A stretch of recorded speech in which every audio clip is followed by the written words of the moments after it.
Hi, it's Tarrant. And Stella from the Dice Tower. Thanks for joining us. Today we'll be teaching you how to play Dreadful Meadows, game designed by Lucas Adam and published by Arcus Games. We are using a prototype copy here of the game, and so the rules and components may not be final. Let's get to the game. In Dreadful Meadows, players are candy industrialists preparing for Halloween. Here in the meadows, candy is not manufactured, it's grown in these candy patches. And through the game, players will be expanding their farms, growing candies, increasing their harvesting capabilities, and fulfilling orders, all for points. Whoever earns the most points from completed concoctions and clusters of harvestable patches will win the game. To set up, lay out the main board and the supplies of candy on their matching spaces. Give each player a player board and the 3 matching sugar sprites. Your player has a special unique ability which is printed here. Shuffle up the concoction cards, and these have cards worth 3, 6 and 9 victory points. Deal starting concoctions so that each player has one of each point value face up. And leave the rest of the draw pile near the board. Lay out 7, 10 or 13 harvesters for a 2, 3 or 4 player game. Sort through all of the patches, removing any showing the 4 dots if you're playing 2 or 3 players, and any showing the 3 dots if you're playing 2 players. Sort through all of the remaining patches, and then each player takes a Dreadful Tree patch. Then choose a first player. Play order will go clockwise around the table from the first player, and each player chooses a patch whose money value matches their position in turn order. So this would be the first player's starting patches. Each player places their starting patches adjacent to each other in any configuration they wish, and places the matching candy onto the patch to start. All remaining patches are added to the cloth bag, and then 4 are drawn at random and placed into the patch market. You're now ready to play. Dreadful Meadows is played in turns, starting from the first player and going clockwise around the table. On a turn, a player takes one main action and may move any number of candies from their meadow onto one of their concoction cards. There are 4 different main actions which can be taken. The main actions are: firstly, a player may purchase and place 1 or more patches from the patch market. Second, a player may place 1 sugar sprite onto a patch and grow candy in the adjacent patches. Thirdly, a player may buy and place a harvester into their meadow to increase both their scoring and farming capabilities. And fourth, a player may retrieve some or all sugar sprites from their meadow and do the actions corresponding to the type of patch the sprite was removed from. After resolving one of those 4 main actions and moving any number of candies to concoction cards, the player's turn ends and play passes to the next player clockwise. The major puzzle of this game is in managing the patches in your personal meadow and the pieces on top of those patches. For all purposes, patches are considered adjacent if they share a long edge. So these 2 are adjacent, but these 2 are not. There can be candy tokens, sugar sprites, or harvester pieces placed onto a patch. Unless a rule specifically states otherwise, you can only have a single piece on any patch at any given time. Many of the game's actions require you to spend money, but the game comes with no money counters.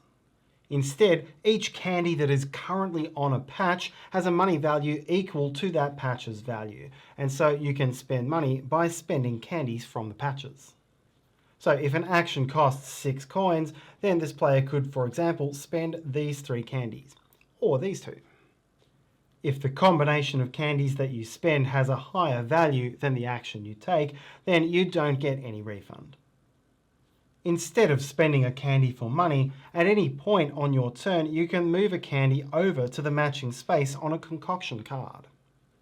The Dreadful Tree icon does not appear on any concoctions, and this counts as wild when moving it over. However, once candy has been moved from a patch to a concoction card, it cannot be moved back and it cannot be spent for its monetary value. Only candies on patches may be spent. So now let's have a look at each action in detail. The first action is to purchase one or more patches from the market. Choose the patch or patches you wish to purchase and then determine the total cost, which is equal to the values on the patches and the values printed under the patches. So this could be done with a single transaction of $9. Take those patches and in any order add them to your meadow, ensuring that each patch, when you place it, is adjacent to at least one other patch. There are no other placement restrictions. Finish by sliding all patches as far to the right as they can and replenish empty spaces from the bag. Your second option is to place a sugar sprite. Take a sugar sprite from your board and place it onto one of your empty patches. Then for each adjacent empty patch to that sugar sprite, add the matching candy token from the supply to the patch. If a patch already contains candy or another component, you do not add any candy. You may choose to discard candy or move it to a concoction card ahead of your action so that there's room to place the sugar sprite. You may only place one sugar sprite per turn, and once you're out of sprites, you won't be able to take this action again until you've retrieved them. Your third option is to purchase a harvester for your meadow. Harvesters may only be placed on patches which have 4 adjacent patches and which are not dreadful trees. In this case, this pumpkin pop patch is the only place the harvester could go. The cost to place the harvester is equal to the sum of the costs of the 4 adjacent patches. In this instance, it would be $12, and you can pay with any of your candies, including the one on the patch where you intend to place the harvester. Once you've paid, place the harvester down, and it will remain there until the end of the game. If you build a harvester where there's a sugar sprite, then simply return that sugar sprite to your board without resolving any further action. Harvesters have 2 key benefits. Firstly, they allow you to produce more candy with a single sugar sprite.